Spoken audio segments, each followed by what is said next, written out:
Армия РФ прорвала границу, бои на кордоне, наступление в новой точке на карте, что известно. Удар по имиджу, коррупционный украинский скандал на пике, оппозиция критикует Зеленского, сам же Зеленский призывает к аресту, отправится ли за решетку совладелец студии «Квартал 95» и почему в деле замешан российский сенатор. Митинг солдатских матерей под зданием Минобороны. Женщины требуют ответа, президент отдал приказ. Россиян назвали нищими и призвали сдирать налоги с олигархов. Неожиданное заявление из Госдумы РФ. Срок за отказ стрелять в россиян. Громкий приговор в Украине. Европу накрыла новая волна беженцев, а в России заявляют о нехватке трудовых мигрантов. Границы собираются открыть гражданам Индии. Подарок для Путина. Лукойл объявляет о форс-мажоре. Об этом и не только, досмотрите. Всем привет, это «Время Прядко», коротко, четко и по делу о том, о чем говорят в мире. Как всегда, жду ваших комментариев и ответов на мои вопросы. Пожалуйста, поддержите прямо сейчас лайком и поделитесь видео на своих страницах в соцсетях. Время начать.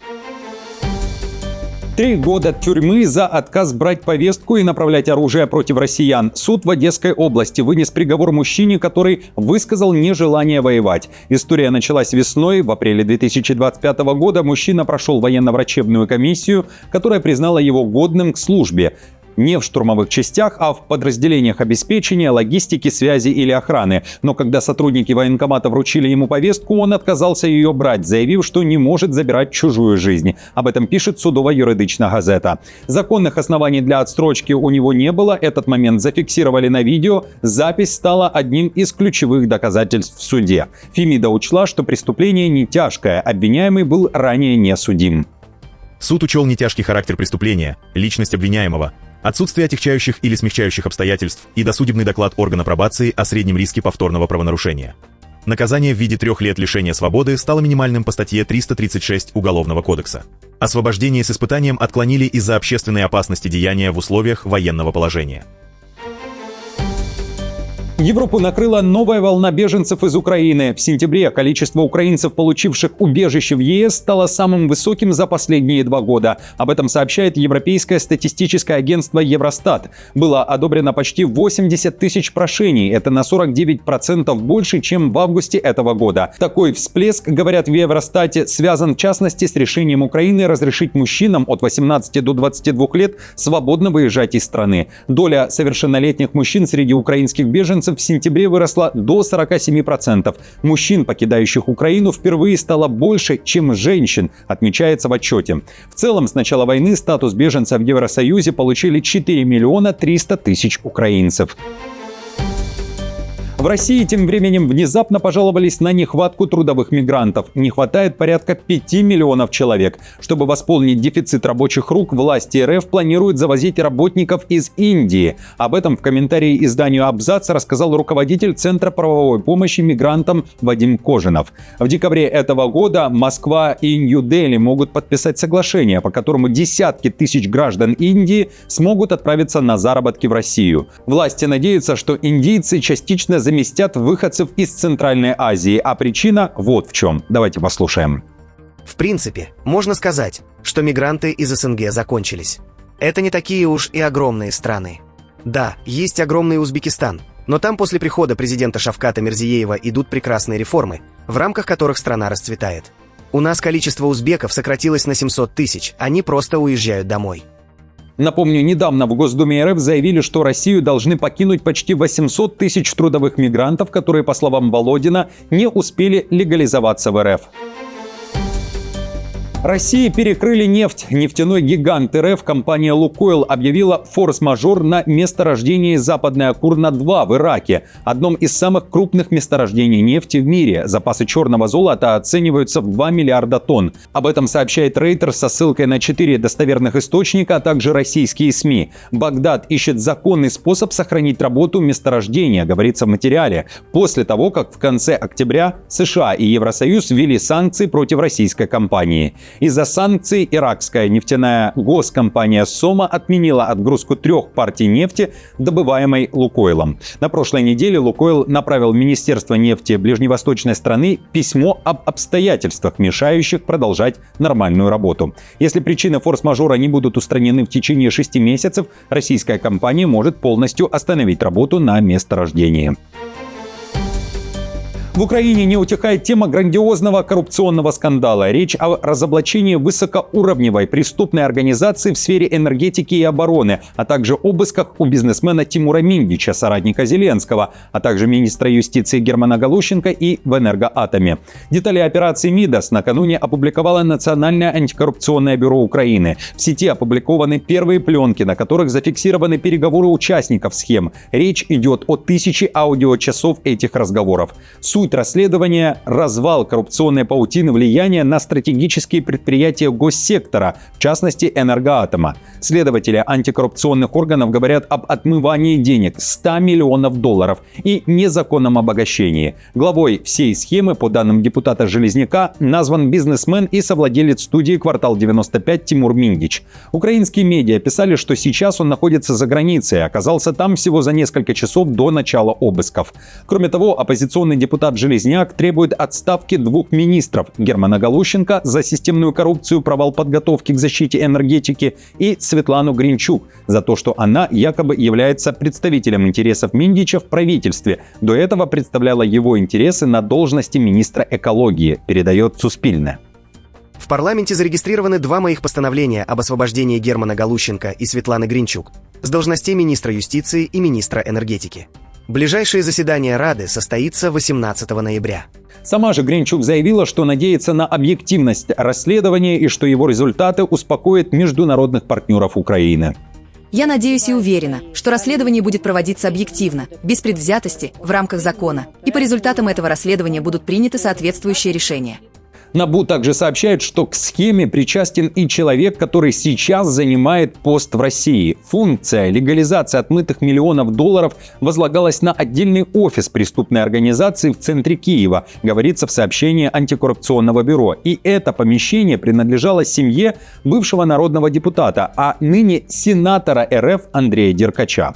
За преступление предусмотрена уголовная ответственность. Зеленский при этом призвал к аресту. Любые результативные действия против коррупции крайне необходимы. Неотвратимость наказания необходима. Энергоатом сейчас обеспечивает Украине наибольшую долю энергетической генерации. Чистота в компании – приоритет. Энергетика – каждая ее отрасль. Каждый, кто строил схемы, должен получить четкий процессуальный ответ. Приговоры должны быть. И правительственные структуры должны работать вместе с НАБУ и правоохранительными органами.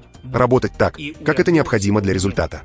В оппозиции при этом назвали это заявление позорным, ведь Зеленский не назвал ни имен участников схем, ни решения, пишет депутат Железняк. Он также считает, что, вероятно, никто так и не увидит никакого приговора.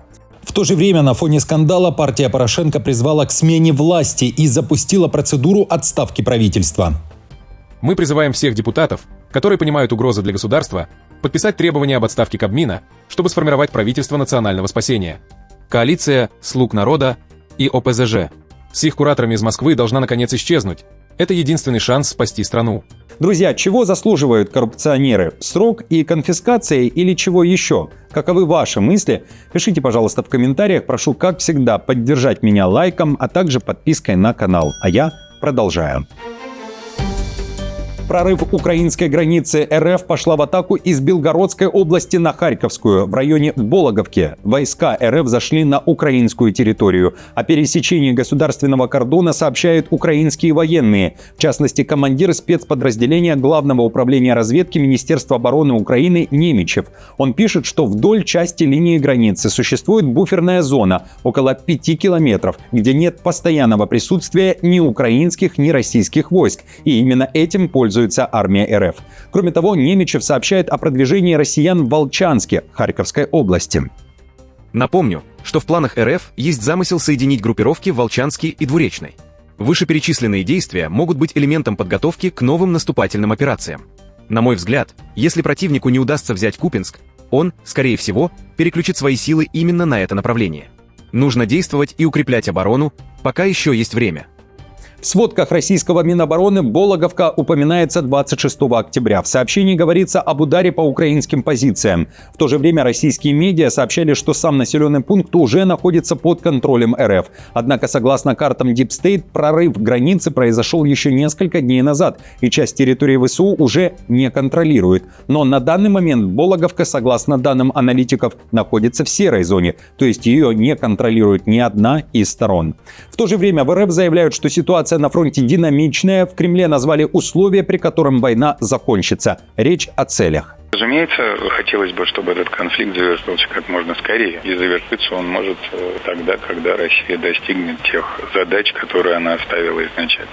Для нас предпочтительным было бы регулирование этого конфликта политико-дипломатическими средствами. Мы неоднократно об этом говорили, и российская сторона продолжает оставаться открытой для такого пути. И в то же время в Украине заявляют, прошло уже 2 недели после заявлений Путина об окружении ВСУ и его предложении о прекращении огня в Покровске и Купянске для того, чтобы создать коридор для западных медиа, которые могли бы зайти и увидеть ситуацию изнутри. В Совете нацбезопасности и обороны Украины заявили, что зоны окружения ВСУ не существует. В районе Покровска и Мирнограда идут очень тяжелые бои, но окружения, о котором ранее заявляли россияне, нет. Идея Кириенко пригласить иностранных журналистов провалилась. Силы обороны ведут крайне сложные бои с противником, которого чрезвычайно много. В то же время 10 ноября к вечеру украинские и российские военкоры массово запостили кадры, снятые, как утверждается, в Покровске. В город, в туман, заходит колонна военных и техники. Подарок для Путина приготовили чехи. Они собрали миллионы крон для оплаты ракеты, которая может полететь на Санкт-Петербург или Москву. Об этом пишет чешская пресса. Организация под названием «Подарок для Путина» собрала уже более 12 миллионов крон, как сообщается, на украинские дальнобойные ракеты «Фламинго».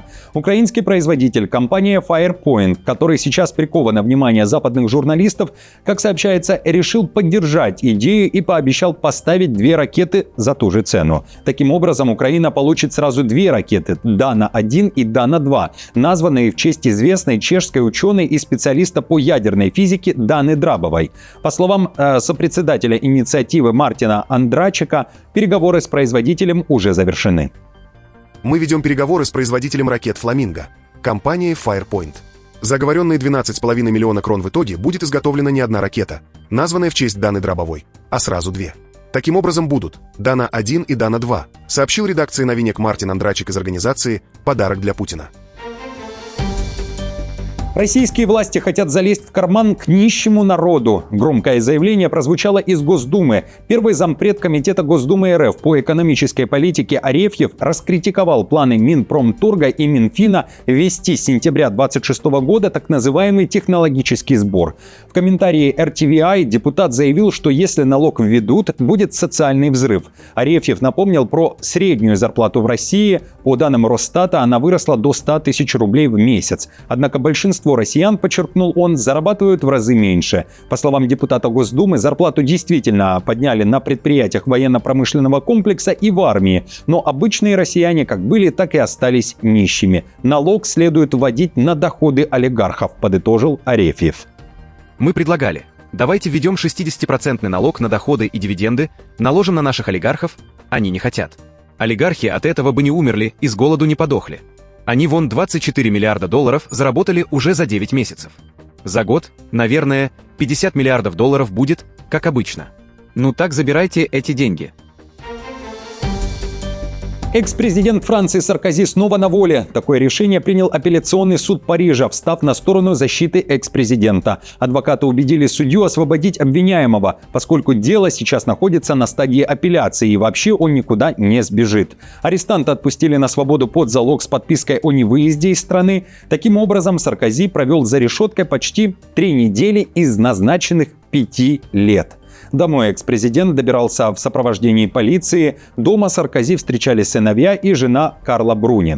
Напомню, Саркози признали виновным в незаконном финансировании его предвыборной кампании в 2007 году. Утверждается, что бывший президент Франции получил миллионы евро от ливийского диктатора Муаммара Каддафи. Саркози свою вину отрицает. После выхода на свободу он поблагодарил французов, которые все это время поддерживали его.